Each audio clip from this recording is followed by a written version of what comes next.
I have with me Leahy, who's Director of Mental Health Services for our office. And we also have Linda Groff, who's from Threshold Rehabilitation Services. And all the way in the back is Nicole Snyder, who's our Director of Mental Health Case Management Services. And we're here to discuss two items today.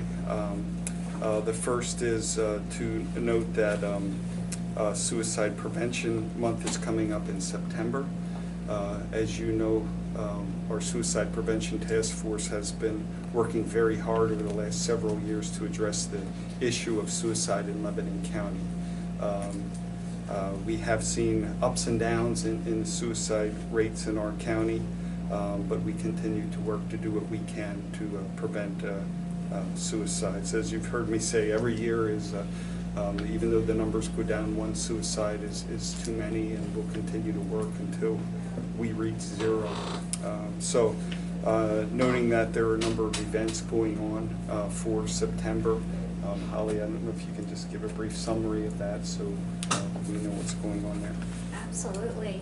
So thank you. The task force has been working really hard to coordinate all the events and things that are happening during the month of September. There are quite a lot, so there's lots of details on here, so I'll send some packets around. But just kind of highlighting some of them, the light a candle, so that happens on September 10th. That's where we ask the whole community to light a candle in their window in support of folks who have lost a loved one to suicide and just for suicide awareness in general. We also have a RAP class, that's Wellness Recovery Action Plan, and that's for individuals who are in recovery to create their own RAP plan that will help them and assist them to be successful within the community. We also have a mental health first aid training and a QPR training. QPR stands for Question, Persuade, Refer. Suicide prevention training, and both of those are happening during the month of September. In addition, we have a 2-day recovery training for professionals where professionals can learn about the philosophy of recovery and how learning that philosophy can help them as they deliver services to individuals who are in recovery. I would also like to highlight the Remembrance Ceremony. We're having a Remembrance Ceremony at Stavers Dam at the Nature Barn in the Remembrance Garden that we created last year. And again, this year, if there are folks who have loved ones that they would like to be memorialized in that garden, they can call our office and have those names added both to the garden as well as to the program for that evening as well. And what evening is that? That is on Thursday, September 28th. Thank you. Absolutely, and that's at 6 o'clock. We also are starting quite a large initiative. I'm just going to tell you really briefly about it. It's called the You Matter Initiative. And this is first going to be introduced in September, but it will continue past September and well into the end of the year and probably into 2018. It will be first introduced in the schools and then merged into the community at large. And this includes a speaker. Her name is Leanne Hall, and she will be coming to us for the whole entire week of September 18th through the 22nd. She is an accomplished businesswoman, but also a mother who lost her 16-year-old son to suicide about 5 years ago. She has now dedicated her life to suicide prevention and awareness and traveling the country to talk about her experience and how that can help others. And so we're really pleased to have her. All public schools will be having her during that week. They'll be doing assemblies with the youth in our schools, as well as some parent nights and then a community night where all are welcome to attend. During the community night, we'll have panelists available to talk about their experiences and answer questions, and also a moderator. Laura LeBeau will be with us on that evening to moderate the evening. The You Matter initiative includes then wristbands. The wristbands will have You Matter on them. So each person will be given 2 wristbands. One that they can wear as a constant reminder that they matter and that they are important and their life matters. And then another wristband that they can take and give to anyone in their life that matters to them to remind that person that they matter as well.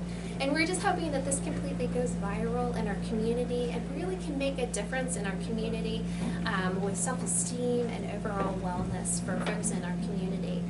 So we're really excited about this. We'll have distribution centers within the community that you can pick up those You Matter wristbands. So there is a lot happening during September, and we are so appreciative of your support. If I could just briefly wrap up the suicide discussion and just look at numbers. As you know, our peak year was 2013, where there were 26 suicides in Lebanon County. Dropped to 20 in 2014, dropped to 13 in 2015, and then last year we had a bump up again where we went back up to 20. So far for 2017, there are 11 suicides. So again, we're trying to keep the numbers down as much as possible. I also want to remind folks that help is available for anyone who is thinking of suicide, anyone who knows of someone in their family, a friend, a coworker who may be at risk for suicide. The numbers are for crisis intervention locally at 717-274-3363, and the National Suicide Prevention Lifeline is 1-800-273-8255.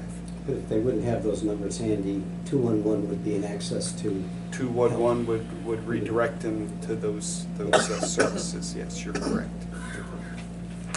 There is also a text line, and so if folks do not want to actually call, they could use the text line. That text number is 741-741. So I know a lot of our youth and younger folks would much rather use texting versus a phone call. So that is available as well. There's no dots or hashes or anything, it's just No, 741, 741. Yes. Thank you. I certainly appreciate all you're doing in September and beyond. It's year-round, I know. And with all the emphasis on the heroin epidemic and those numbers in Lebanon County, I mean, there's just a lot of awareness on all fronts, so we appreciate what you're doing in this regard. Thank you. Yes, Corey. Kevin, with regard to demographics, I seem to remember that it seemed to be skewed more toward the middle-aged person in some years.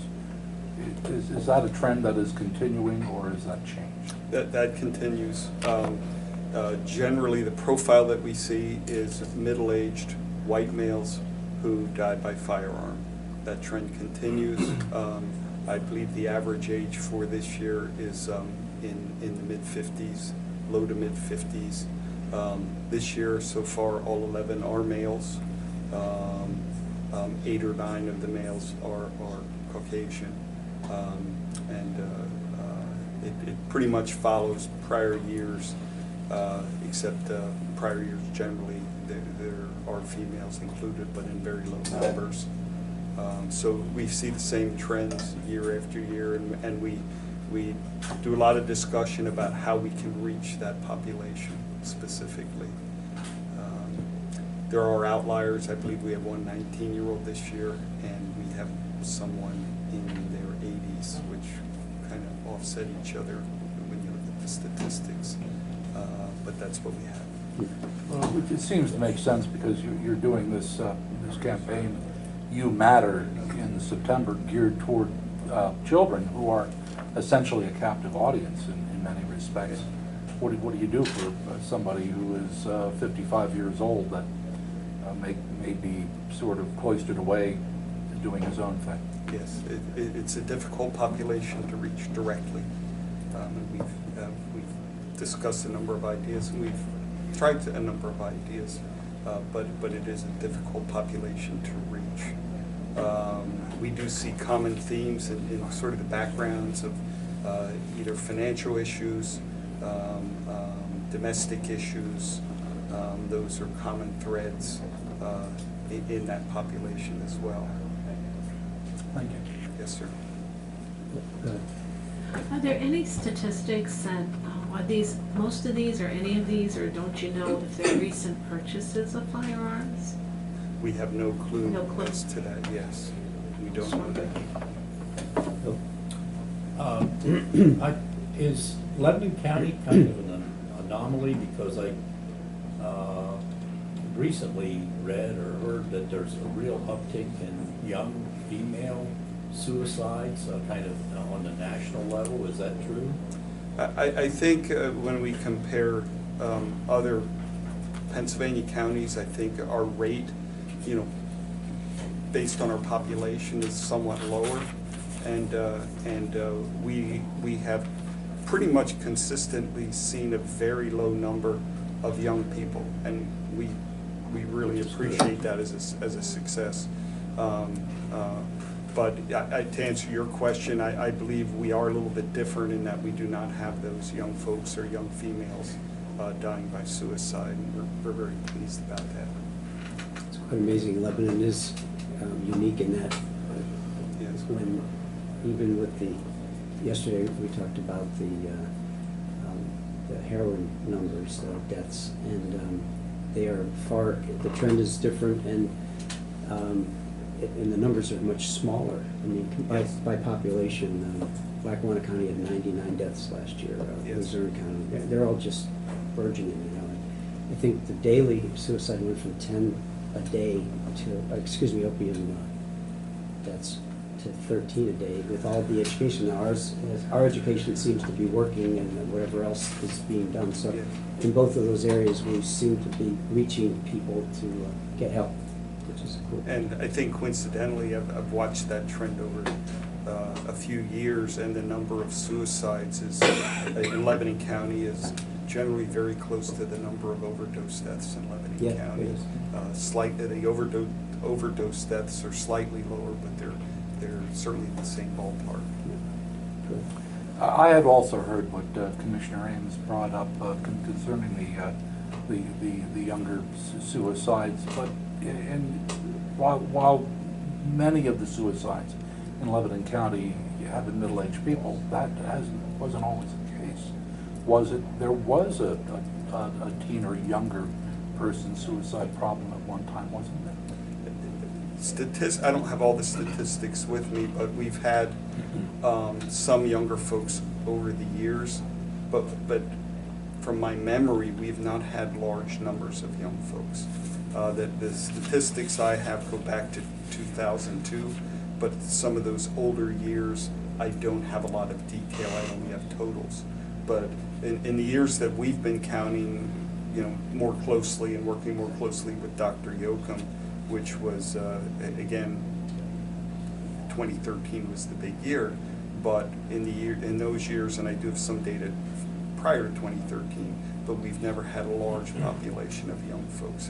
It's always been predominantly middle-aged folks. I guess the point I was trying to make or ask is that the fact that there are so few teenage suicides or younger suicides in the county now would seem to be that the efforts that you've been taking since the formation of the task force have borne fruit. I can't ignore the efforts that the schools have been making. Schools work very hard on this issue, and I think they've been very successful at reaching that captive audience that you called it. It's hard to have a success and celebrate these kinds of things because, as you say, one death is too many, but kudos to everyone involved in getting the message out and doing such a swell job. I think one thing to sort of summarize is this effort of talking about it, having discussion about it, having community interaction about it, I think proves that the more we talk about it, the better our chances are at reducing those numbers instead of saying that's something we don't talk about or not talking to a loved one or a friend or a family member who may be at risk. It is good to talk about it. Some people think that they will sort of stir up that individual and maybe, you know, push them in that direction by talking about it, but having the discussion has proven to be very helpful in most cases. Yes, Barb. Last week I attended a mental health first aid class at Phil Haven, taught by Jane Miller. Yes. Excellent, brings the awareness, and like Kevin just said, do not be afraid to talk about it or address it, but it gives very practical information for everyone just to be aware of, looking for signs. So Yes. again, I would recommend that for anybody and everybody. We all work with the public. Yes, absolutely. And anybody who's interested in that training, as she said, it is a very good training and very helpful. And again, it's coming up in September, in addition to the question, persuade, refer, suicide prevention training. Both are excellent. Both are taught by Jane Miller. And she's very engaging and wonderful trainings to learn how you can really contribute and make a difference in our community. Just real quick, am I mistaken? I thought there was some resistance from one school district in particular over the years. Has there been somewhat of a change in feeling there? There has. All 6 school districts, public school districts, are quite engaged and invested in suicide prevention, and evidenced by September, everyone is participating, having those assemblies for their middle school and high school youth, and really participating. They're writing some policies, and they're putting curriculum within the schools to address suicide prevention, and that is actually countywide. So that has really been promoted and is going very well. Well, we have an introduction and we have a proclamation. What would you rather do first? Whichever you would prefer. Oh, go ahead. First, this part of it, Okay, very good. if you don't mind. Whereas suspense. Whereas suicide dramatically affects the residents of Lebanon County, and whereas every effort must be made to prevent a high rate of suicide among our citizens. Whereas Lebanon County supports community partners in their work to enhance mental wellness and recovery in our citizens. And whereas Lebanon County recognizes the efforts of the Lebanon County Suicide Prevention Task Force to prevent suicide by community-wide trainings and awareness efforts throughout the year, and especially during this month of September. Now therefore, we, the Board of County Commissioners, do hereby proclaim that September 2017 is Suicide Prevention Month in Lebanon County. Make a motion to adopt the proclamation as read. Second? It's been moved and seconded that we adopt the proclamation for September awareness. Any questions or comment? If not, all in favor, please indicate by saying aye. Aye. Opposed, same sign, so moved.